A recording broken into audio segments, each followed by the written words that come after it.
Okay guys, so today I'm going to show you a very cool looking trick, and this is what it looks like. So over here, I have a deck of cards. They are all completely random, and actually, we can go ahead and give them a shuffle. I just realized there's a face down card here. We can go ahead and give them a quick shuffle, just so that we know that every single card is completely randomified, just like so. So what's going to happen is I'm going to riffle up the side of the deck, just like so, and the spectator can call it stop whenever they want. I'm going to show you the card, and I promise I'm going to look away. You'll hear my voice change as I look away, okay? So, call out stop whenever you want. Let's say the spectator calls out stop right over here. I'm going to show you the card, I'm going to look away, and we'll leave it right there in the center of the pack, just like so. Now, before we do anything else, I'm actually going to allow the spectator to touch any card in the deck. So let's just say I'm the spectator and the spectator touches this card right over here. It honestly does not matter at all. So we're going to leave this card in full view the entire time. Now, I'm going to try and read your mind and just think of the card over and over and over again in your head. Right away, I'm getting a sense of red. It's a red card.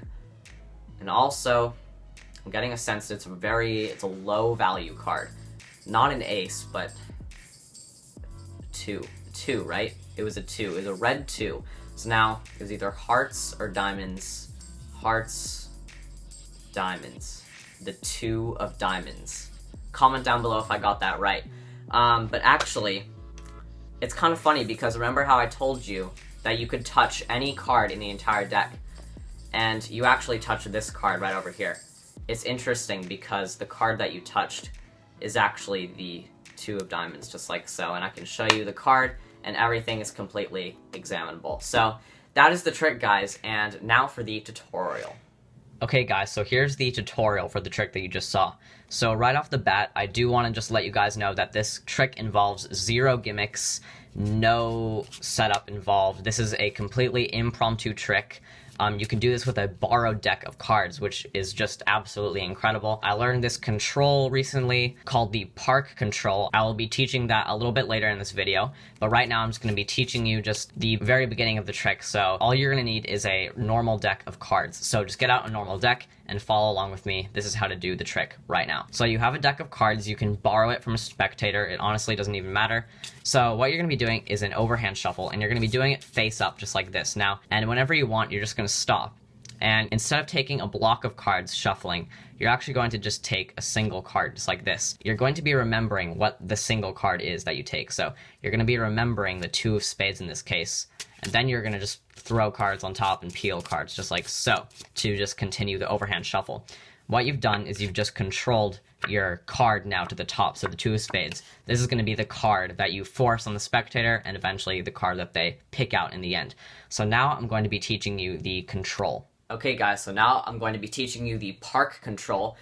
Credit to this trick goes to the 52 Cards channel. I learned this trick, it was taught by Ollie Mealing on the 52 Cards channel, so credit goes out to them. This is the park control right now. It's basically a force and a control of the top card. So basically, once you've done the overhand shuffle, you've controlled the 2 of spades to the top in this case, right? So it's on top, and this is the exposed view of the move that you're doing. So you're going to ask the spectator to call out stop, and then you're going to be just lifting up the top card, showing them the card that they freely stopped at, and then you're going to bring your hand down and then riffle up just like that, and it looks like the card has been lost in the middle of the deck just like so. But actually, you've just forced the top card, and now it's still on top as well. So I'm going to be teaching you exactly how to do this. So basically what you can do is you can bow up the back of the card just a little bit once you're done shuffling. Just bow it up, and by bow, I mean just sort of bend it a little bit. So just give it a little bend. You're going to tilt the deck around just like this. So you're going to spin it 180 degrees so that the bow is actually facing the spectator. And now what you're going to be doing is you're just going to hold the card like this with your fingers on the bottom here and your thumb on the top. And remember, you're going to be holding the deck down. So like the top of the deck is going to be like facing their eyes like this. So you're going to riffle down, and then when they say stop, you're actually going to just drop all the cards that you're holding, and you're actually just going to lift up on the bowed card on top. And you're going to be doing this action as you lift up your entire hand. So you're going to be dropping the cards, boom, and lifting up at the same time that you lift up your hands like this. So it looks like this from the front view, and you just have to do this very quickly, or else the spectator will notice that it is just one card, because normally it would look something like this if you're just showing them like this, and then they would see a bunch of cards behind it. But since it's only one card, you have to do it kind of quickly. So you show the 2 of spades, boom. Now what you're going to do is you're going to bring your hand down, and you're basically going to be reversing exactly what you just did. So you're going to go down, you're going to lift up about half the deck, and then riffle it off, just like this. And that is basically the park control. So it's basically a force and a control all in one move, and it's very useful, and this is a perfect trick to use for it, just like this. So one more time. So you're going to ask them to call it stop, stop. You're going to drop all the cards, lift up the top card, show them the 2 of spades, just for about 3 seconds. Bring your hand down, bring it down, and then riffle the cards like this. So at full speed, looks something like this, boom, and then the trick is basically done from there. So now I'm going to be teaching you the rest of the trick. Alright guys, so hopefully you guys can do the control now. So basically you're going to perform the park control, and you're going to call out stop whenever they want.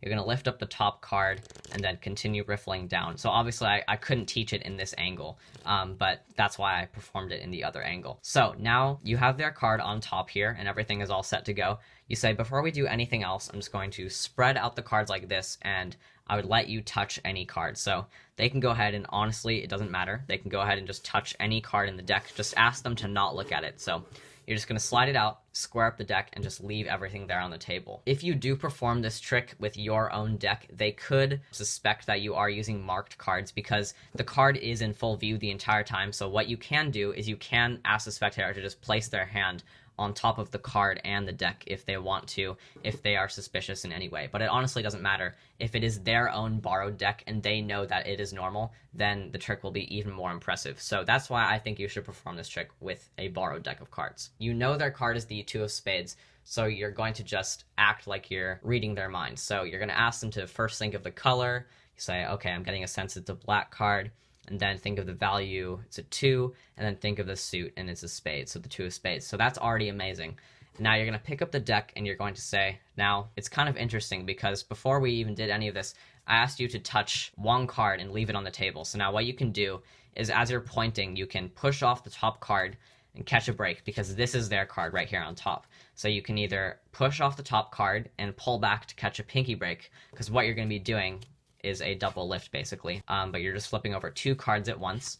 So what you can do is you can, as you're pointing, you can either push off the top card like this, or before you do anything, you can lift up on the back and you can catch a pinky break just like so, or you can perform a pinky count just like this. That's probably the best way to do it, and then you can show here that the card is the 2 of spades, and you basically just push off 2 cards at once and you flip over the double lift just like so. All right, and then what I did was I just left the double here. The reason I flipped over my hand just like this was because if I didn't do that, then you would see this face up random card here. So all I did was a wrist kill. I just pushed the top card off as I turned my wrist over. I just pushed it off, set the deck down, and then showed that the card is normal. Now what you can do instead is you can actually have the spectator just hold out their hands. You can give it to them just like this, and then they can examine their own card. And now what you can do is you have the deck here, and there's a random card here on the bottom that's the opposite direction. So what you can do is you can just secretly flip that card over as they're examining their card, and then you can say, and here's the deck